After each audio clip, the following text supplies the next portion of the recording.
ஒரு நாள் ராபியா ஐஷாவை பார்க்க வந்தான். ராபியாவும் ஐஷாவும் ஒரே காலனியில் தான் இருக்காங்க. ஐஷா வீட்டுக்குள்ளே வந்து சுற்றி முட்டி தேடினா ஐஷாவை எங்கேயும் காணலை. ராபியா குரல் கொடுக்க ஆரம்பித்தான். கூப்பிட்டு சுற்றி முற்றி பார்த்துட்டு வெயிட் பண்ணிட்டு இருந்தான்.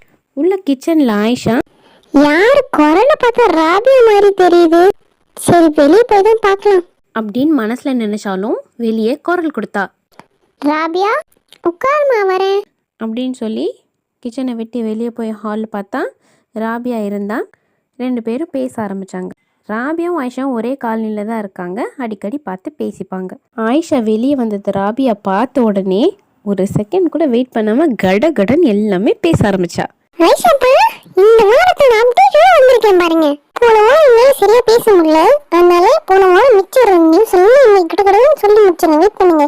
போன வாரம் என்ன சொன்னேன், ஜெயலி பாப்பாவோட ஹஸ்பண்ட் ஆட்டோ ஓட்டுறாருல, அவர் குடிச்சிட்டு வந்து அவங்களை அடிச்சுட்டாங்கன்னு மட்டும்தானே சொன்னேன். அவங்க அடிச்சு தள்ள உடஞ்சி அவங்களுக்கு 8 தேல் போட்டிருக்காங்களாமா. அது மட்டும் இல்லாமல் ஃபாத்திமாப்பா புதுசாக எல்இடி டிவி வாங்கினாங்கன்னு சொன்னேன் இல்லையா, அவங்க ஏரியாவில் ஏதாவது பசங்க போய் பார்க்க உட்காந்தா உடனே டிவி ஆஃப் பண்ணிட்டு உங்கள் வீட்டுக்கு போய் பாருங்கடான்னு சொல்லிடுவாங்களாம். இப்படி ராபியா எல்லாம் சொல்ல ஐஷாவும் கேட்டுட்டு இருந்தான். ஆரம்பத்தில் என்னவோ ஐஷா நல்லா கேட்டுட்டு இருந்தா. அப்புறமா ஒரு செகண்ட் அவளுக்கு ஞாபகம் வந்துச்சு. ஷாய்னா புறம் என்ன புறம் பேசுறது எவ்வளோ பெரிய பாவம் இதெல்லாம் சொன்னது ஞாபகம் வந்துச்சு. அதனால ஆயிஷா ராபியாவை நிப்பாட்டினான். நிறுத்து ராபியா, நம்ம இப்போ என்ன பண்ணிட்டு இருக்கோம் தெரியுமா, புறம் பேசுகிறோம்.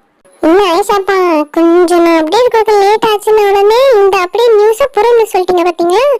அல்லாஹூ இல்லை ராபியா, ஷாயினா சொன்னா இது வந்து புறம், இது புறம் பேசுறதால நாம வந்து யாரை பத்தி புறம் பேசுறோமோ அவர்களோட பச்சை மாமிசத்தை உண்பதற்கு சமம் அப்படின்னு சொல்லி ஷாயினா சொன்னான். என்ன ஐஷாப்பா, சும்மா ஏதோ அடிச்சு வாயில வந்தது. ஷாயினாப்பா நல்லதான் எல்லாம் எக்ஸ்பிளைன் பண்ணுவாங்க, நான் ஒத்துக்கிறேன். அதுக்காக புறம் அடிச்சு விடாதீங்க சரியா. இந்த மாதிரிலாம் சொல்லிட்டீங்க, அடுத்த வாரம் உங்களுக்கு அப்டேட்டே கொடுக்க மாட்டேன் நான் சொல்லிட்டேன். அல்லாஹூ இல்லை ராபியா, உண்மையாக தான் சொல்கிறேன். போன வாரம் ஷாயினா வீட்டுக்கு நீ சொன்ன இதே விஷயங்களை நானும் சொல்ல போனேன். ஜெயினோட ஹஸ்பண்ட் அடிச்சிட்டாரு அப்படின்னு சொல்லி, அதுக்கப்புறம் ஃபாத்திமா டிவி வாங்கின விஷயத்த கூட நான் சொன்னேன். அவள் தான் எனக்கு விளக்கமாக சொன்னான். மற்றவங்க கிட்ட இருக்கிற குறைகளை பேசுனா அதுதான் புறம்னு சொல்லிட்டேன். என்ன சொல்றீங்களோ போங்க, உனக்கு சந்தேகமா இருந்தா வா, நீங்களும் 2 பேரும் சேர்ந்தே ஷாயினா வீட்டுக்கு போகலாம் அப்படின்னு சொல்லி ஆயிஷா ராபியாவை கூப்பிட்டு ஷாயினா வீட்டுக்கு போனோம். ஷாயினா எல்லா சமையல் வேலையும் முடிச்சுட்டு வீட்டை க்ளீன் பண்ணிட்டு இருந்தான். ஆயிஷாவும் ராபியாவும் வரதை பார்த்துட்டு சலாம் சொல்லிட்டு பேச ஆரம்பித்தா. அஸ்ஸலாமு அலைக்கும் வரஹ்மத்துல்லாஹி வபரகாத்துஹு. வாங்க, எப்போ வந்தீங்க 2 பேரும்? வீட்டு வேலையெல்லாம் முடிஞ்சுதா? என்ன ஆயிஷா, சமையல் வேலையெல்லாம் முடிச்சிட்டியாப்பா? மத்தியானத்தில் வந்திருக்கேன். 2 பேரும் ஷாயினாக்கு பதில் சலாம் சொன்னாங்க. அதுக்கப்புறம் ஆயிஷா பேச ஆரம்பித்தா. அட இல்லைப்பா, போய் தான் சமைக்கணும். உனக்கு தான் தெரியுமே ஆதன் எப்படி கோவக்காரங்கன்னு சொல்லிட்டு, போய் தான் சமைக்கணும், இன்னும் வைக்கல எதுவும். அதுக்கு ஷாயினா சொன்னா, போகும்போது கொஞ்சம் கையில் குழம்பு டப்பாவில் போட்டு தரேன், போய் வச்சிரு. அதுவும் நல்ல ஐடியா தான். நான் இப்போ வந்து உங்ககிட்ட முக்கியமான விஷயத்துக்காக என்னன்னு கேளு. சரி, என்னன்னு சொல்லு அப்படின்னு ஷாயினா கேட்டதுக்கு ஆயிஷா சொன்னா, இன்னைக்கு நான் வந்தேன் நீ உங்ககிட்ட, ஜைனப் இப்படி ஃபாத்திமாக்கா புது டிவி வாங்கியிருக்காங்க எல்லாம் சொல்ல வந்தல. அப்போ நீ எனக்கு என்ன சொன்ன, இதற்கு பேர் புறம், இதை பற்றி பேசக்கூடாது அப்படின்னு சொன்னியா. வீட்டுக்கு வரதுக்கு முன்னாடி தான் நானும் ராபியாவும் பேசிட்டு இருந்தோம். அப்போ நான் இன்ட்ரெஸ்டாக கேட்டுட்டு இருந்தானா, எனக்கு மறந்தே போச்சு புறம்னு. டக்குன்னு ஞாபகம் வந்துச்சு, ராபியாவும் இங்கே கூட்டிட்டு வந்தேன். இப்போ நீயே ராபியாவுக்கு எடுத்து சொல்ல ஷாயினா. அதுக்கு ராபியா இடையில பேச ஆரம்பிச்சா. இல்ல ஷாயினாப்பா, இதெல்லாம் புறமா? அவங்க கிட்ட இல்லாத பொண்ணாதான் சொல்றோம், அவங்க செய்யறத அவங்க வாழ்க்கையில நடக்குது தானே சொல்றோம். இதே தான் நான் அன்றைக்கி ஆயிஷாக்கும் சொன்னேன். ஒருத்தர்கிட்ட இருக்கிற ஒரு விஷயம், ஒருத்தங்க செய்கிற ஒரு விஷயம், அதை பற்றி நம்ம வெளியே பேசும்போது அவர்கள் மனம் நோகுது இல்லையா, அதற்கு பேர் தான் புறம். இல்ல ஷாயினாப்பா, இது என்ன பெரிய தப்பா? சும்மா டைம் பாஸ்க்காக தானே பண்றோம். அல்லாஹூ ராபியா, இது தப்புன்னு தெரியாமலே செஞ்சிட்ருக்கோம். போன முறை ஆயிஷாக்கு சொன்ன அல் கீபத்து அஷத்து மினல் கத்ரு, புறம் பேசுறது கொலை குற்றத்தை விட மிகப்பெரிய பாவம் அப்படின்ற ஹதீஸை சொன்னேன். இந்த தடவை உனக்கு வேறு ஹதீஸை சொல்கிறேன். நபி ஸல்லல்லாஹு அலைஹி வஸல்லம் அவர்கள் மேராஜுக்கு போகும்போது பல விதமான அதாபுகள் காத்தப்பட்டது தெரியும் இல்லையா நமக்கு. அதில் ஒன்று, ஸல்லல்லாஹு அலைஹி வஸல்லம் அவர்கள் நரகத்தில் பார்த்தது, ஒருத்தங்க அவங்களோட முகத்தை அவங்களோட நகங்களை கொண்டு அவங்களே கீறிட்டு பிராண்டிட்டு இருந்தாங்க. அவன் யாருன்னு கேட்டும்போது புறம் பேசினவங்க, அவங்க புறம் பேசினவங்களுக்கான தண்டனை அதுன்னு சொல்லி சொல்லப்பட்டது. ராபியா, புறம் பேசுறது அவ்வளோ பெரிய பாவம். அவ்வளோ பெரிய பாவத்தை தான் நீ இப்போ டைம் பாஸ்ன்னு சொல்லிட்டு இருக்க. புறம் பேசுறதால எவ்வளவோ ஒற்றுமையா இருந்த நண்பர்கள், குடும்பங்கள் எல்லாம் உடஞ்சி செதிஞ்சு போயிருக்கு.